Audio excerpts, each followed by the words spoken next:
going to get what I came to get. No cap. No Yeah, cap. man. All right, so finish your career at Georgia and then talk about the NFL. Man, like I say, man, I learned from some of the best guys. You know, like in this new, stage of college football, when you got somebody ahead of you that's better than you, you transfer. Well, like I say, I like to say I'm that old school athlete. Like when I seen Leonard Floyd and who he was and Jordan Jenkins who he was, when I first laid eyes on them, it was like I respect what them boys doing. I'm finna learn everything from them boys. So me and Zoe stayed in their back pockets. You dig what I'm saying? So by the time they left, we already stepped into that role. My first full year of starting, I think I had 50 tackles, 10 tackles for a loss, and 5.5 sacks in 10 games. So we was already ready because just how we never looked at them boys and was like, we better than them, we should be playing. We already knew them boys was better than us. Let's learn from them. Yeah. So, I played with Coach Pruitt, and then when Coach Smart got there, we was his first batch. He inherited us. Now, like I say Coach Smart is the best coach in college football, and the things he's taught me while I was in college, I thought he was too hard on me. But now I'm a grown man now, and he's the best teacher I ever had because I didn't have a father figure in my life.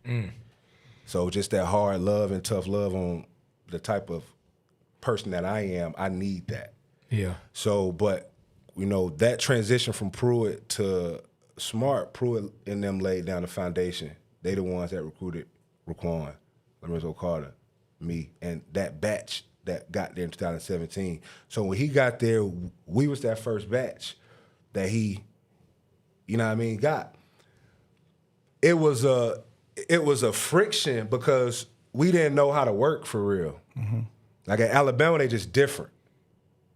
And I'm just saying that, and now I can say that because Georgia has taken on that identity. But when I was at Georgia and coming fresh out the Marbury era, Coach Pruitt kind of brought it in. Like I tell you all the time, Coach Pruitt first summer there, we had 6 o'clock runs. He walked in the locker room, and we didn't have breakfast. We just had peanuts, peanut butter and jelly sandwich, and protein shakes. This man flipped the snack station and said, why these guys not winning, y'all not even feeding them breakfast. So I fast forward that to say my senior year, we was getting Chick-fil-A every morning. So that transition started with Pruitt. Okay. And you know what I mean? Yeah. But, man, we just didn't realize that Coach Smart pushed us to a level we didn't think we could go to. And, like, my outside linebacker coach, man, that dude, man, he would work us so hard. His name Coach Shearer. He'll work us so hard, then he'll say, take your governor off. And, like, I don't know what that is. I'm a kid from Zone 6 of Atlanta. I don't know what a governor is. You know what a governor is now, don't you? Yeah. It's when you put it on the car to make sure. So we all had this governor on our mind. I just put that over the whole Georgia team at that point because we was winning 10 games. We going to bowl games. But we never took that next step as a program like these guys are doing now. That's because everybody had a governor. Yeah. And when Smart got there, they pushed us to the point that we think we couldn't go through. And when we broke through that, we say, dang, we weren't working hard. Them boys over there work hard. Yeah. You know what I'm saying? Yeah. So we balled out for him. But our season was if you remember Coach Smart first season, we was like, what, 8-4 or something like that? Yeah, you won a good season. Won a good season. And we lost so many games on the 4th and 1 against Vanderbilt. I was finna say, did I remember dropping the game to Vanderbilt somewhere in there? Hail Mary to Tennessee. Yeah, let me I remember ask the you a Hail question. Mary too.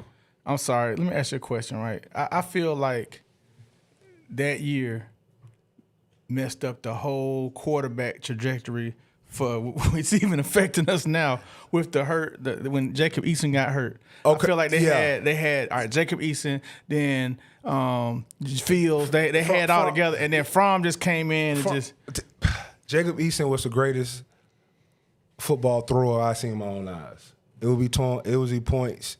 Like he was a when he got to campus, and I give him his flowers, he was a mythical character. 6'6", when he walked in the room, you knew he was there, his presence, and he could spin 6'6". Yeah, he could spin it. And I didn't know till he told me in the locker room, because Jacob Eason, he was my dog. And like, to the outside looking in, he really messed with us.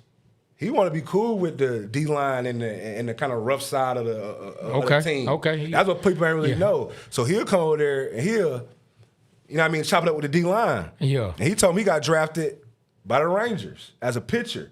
Yeah. So everything just started finding. I'm like, damn, 6'6" pitcher.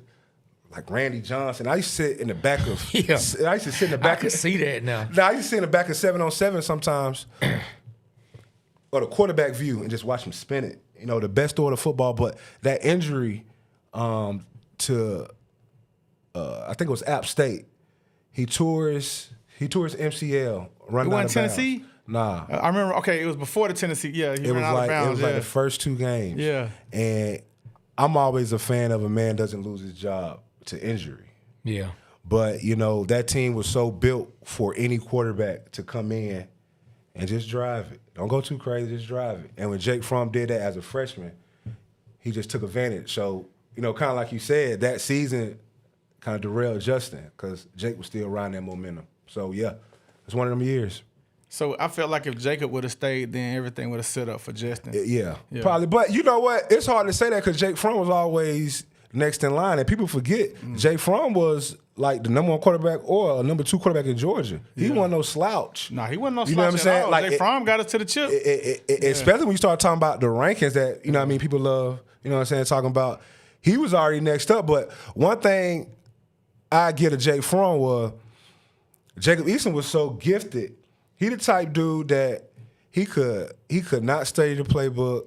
Not saying he did this, but he could not study the playbook. He could party all day, and he could come out there and he ain't got to know what the defense is. He just got an elite mutated arm that when it's open, I'm just gonna get it in. Yeah. I don't really care if I see it, I'm gonna get it What in. you be calling them? Avatars? I be calling them avatars.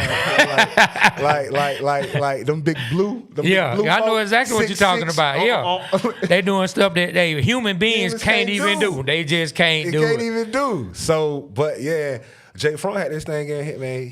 He came as a freshman, dog, and we doing 7-on-7 while the coaches can't be out there, player led. This dude, 18 years old, telling us what to do, and we started people like, oh, he one of the ones. He a general. He may not have it.